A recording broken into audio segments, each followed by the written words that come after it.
A few of you were asking about how did I know how to pick which adjective you should be using? And here's the answer. When I first started in advertising, my job was to help brands identify that adjective, the one that described how they're most likely to be loved and admired and valuable.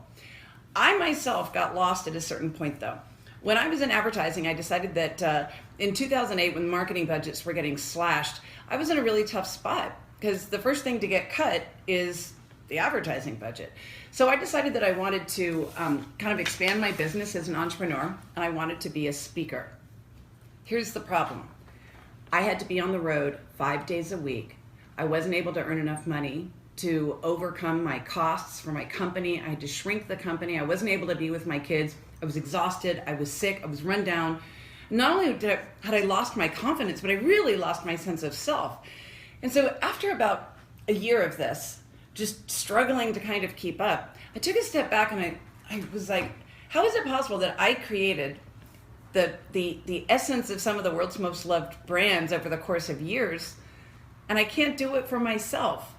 And this is a key point. You can't necessarily identify how other people see you because you don't have a focus group sitting there in the room. That's why I want to show you. It's almost like I want to hold up a mirror to you that reflects not your insecurities, but reflecting if you had a focus group of the group of people who love you most, who champion for you, that high school coach, the first boss who promoted you, the coworkers who clamor to work with you, the clients who stick with you. If I could do a focus group with them, what adjectives would they use to describe you, why they're loyal to you, why they stick with you and refer you and talk about you on social media and bring people into you? Why do they do that? The adjective describes that. So I took a step back from this stage, and I realized that, man, I was breaking my cardinal rule. If you can't be the most famous or not have the biggest budget, you must be the most fascinating. So I realized that I should stop trying to be the most perfectionistic, the most polished. Look at the black Armani suit. I'm terrified, you can tell. And instead I thought, what I deliver, the adjective that describes me is fascinating because I help you become more fascinating. So I began to lean into that. And I decided that I was going to speak exactly like who I am. Within 2 years, I was on the cover of Toastmaster magazine, sent out around the world, because I had discovered that if I could not try to be better, but I could be different, that I could not only show up again and again, energized and authentic, but that I could make a difference. And I know you want to make a difference, but the problem is we can't make a difference if we're just focused on being better. Remember, it's good to be better, but it's better to be different. Different is better than better. And here's a couple of examples. If I were to handwrite a note to you, and this is what you would get. In the corner, it's letterpress, meaning it's thick paper. It's got texture. I love from advertising. I love print advertising. It has my name and my logo, which I had created in 2005. And then across the bottom, there's a very subtle little statement. And let's see if you can read it.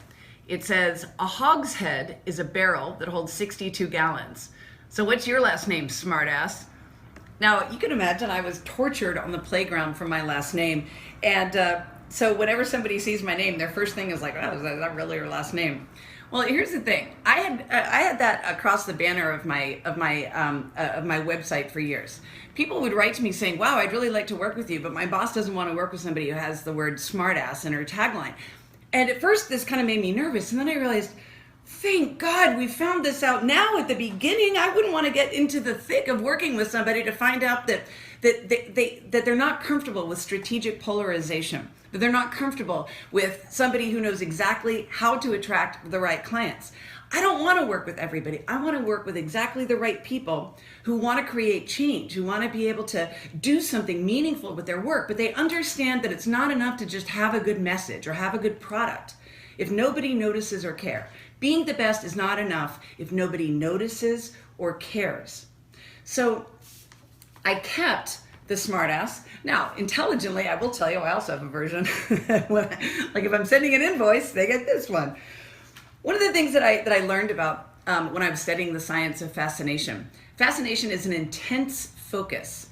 And when somebody is intensely fascinated by you, they're not thinking about anything else. Their brain is completely focused and mesmerized on you and on your message. One of the most powerful ways that you can, when you meet somebody, one of the most powerful things you can do is to use those first 9 seconds, the time of the average attention span when I first began researching this. If you can stand out, tell somebody about themselves in the first 9 seconds, you've already won. So to give you an example of how I applied this in my business to stand out and make a difference, here's what my business card looks like. It says at the top, how do you fascinate? Now this, as we know, is the archetype matrix. So this is the system that I developed over a decade to be able to identify how people see you. Well, how do I see you? If I were to meet you, this follows the exact same system that we saw just a minute ago, and there are 7 different advantages. How do you fascinate? Do you think creatively? Do you connect with emotion? Do you lead with authority? Well, let's say if I meet you and I can tell you're a really great listener, I can tell you're somebody who thinks before speaking, then I would peel this one off. How do you fascinate? You listen with care. So I'd peel this back, and underneath would be the word mystique.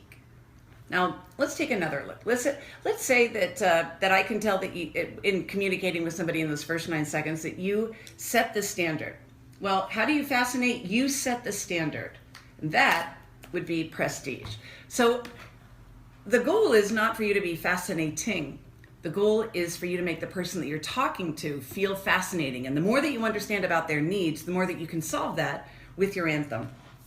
Now, I really appreciated all the comments that you had about the Fascination Advantage Assessment, how it's changed your careers, changed your lives. Thank you. One of you described it: the simplicity and beauty of your personality assessment methods have benefited me with practical methods that rely on neurology and psychology and more than a decade of research. It yields amazing results. Thank you for saying that. Nothing makes me happier than knowing that this my life's work makes a difference for you. And I want you to know that there are a lot of times when we're doing the research behind it that I feel like we're not telling you enough about it. I feel like we are not giving you enough of the background. So I'm going to begin opening the doors a little bit more so you can see, how did we do the analytics? How did we measure how other people see you? So stay tuned for that as part of the Anthem program. Finally, I want to come back to what are the ways that you're going to begin to apply this. We've started cracking open the concept of an anthem and why it matters to have a 2-word phrase so that you can summarize how you're most likely to add value. But now I want you to begin thinking. You've begun creating this. Now, how are you going to apply it? So here's what I want you to do. Here's your homework. What's an example of a way in which you live your anthem? For example, my anthem is fascinating communication. At my best, the way I'm most likely to make a difference for you is to teach you how to build fascinating communication. When I do that, not only am I energized, but I know that I can seriously move the needle. I can make a substantial difference in somebody's business through that. An example of how I live that in my everyday life is, well, I mean, you see the color scheme we've got going on.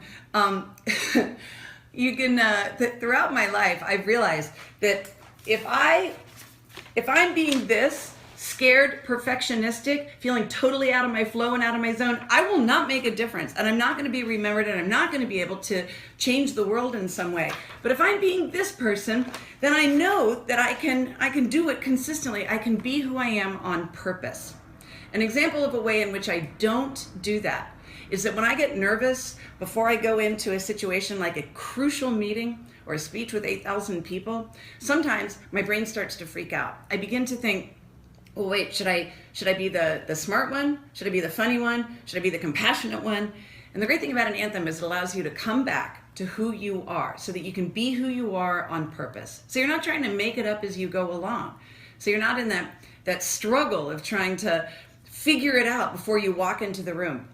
Before you go into a crucial meeting, think of your anthem and think, how can I begin to incorporate this into my presentation style? If who you are is strategic analytics, then by all means in the meeting, you gotta deliver strategic analytics, not only in the questions you ask and the answers you give, in the actual presentation, but in your confidence of knowing that you can stand firmly with both feet on the ground in detailed analytics. Whoever you are is exactly right. You don't have to be perfect at everything, but you do have to be extraordinary at something. What the high performers do differently than everyone else, what I've learned in my decade of research with 1 million professionals, the high performers have a specialty and they over deliver in this on purpose. Bye, everybody.